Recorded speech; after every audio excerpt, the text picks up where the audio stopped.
মুক্ত খালেদা জিয়া ও সরকার প্রধান ডক্টর মোহাম্মদ ইউনূস বৈষম্য বিরোধী ছাত্র জনতার আন্দোলনের অন্যতম অর্জন বলে মন্তব্য করেছেন ডাক, টেলিযোগাযোগ ও তথ্য প্রযুক্তি উপদেষ্টা মোহাম্মদ নাহিদ ইসলাম।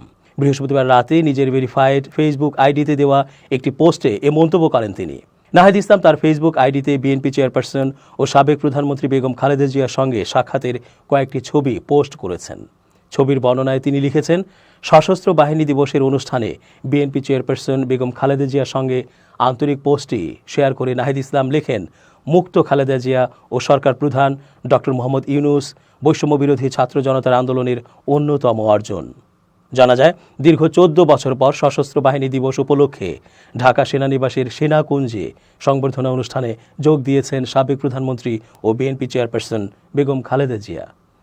বৃহস্পতিবার সন্ধ্যায় সেখানে বেগম জিয়ার সঙ্গে সাক্ষাৎ ও মতবিনিময় করেন উপদেষ্টা মাহফুজ আলম, স্থানীয় সরকার, পল্লী উন্নয়ন ও সমবায় উপদেষ্টা আসিফ মাহমুদ সজীব ভূঁইয়া, ডাক, টেলিযোগাযোগ ও তথ্য প্রযুক্তি উপদেষ্টা মোহাম্মদ নাহিদ ইসলাম এবং বৈষম্য বিরোধী ছাত্র আন্দোলনের সমন্বয়ক সার্জিস আলম। এর আগে বেগম জিয়ার সঙ্গে কুশল বিনিময় করে তার শারীরিক অবস্থার খোঁজ খবর নেন প্রধান উপদেষ্টা ডক্টর মোহাম্মদ ইউনূস।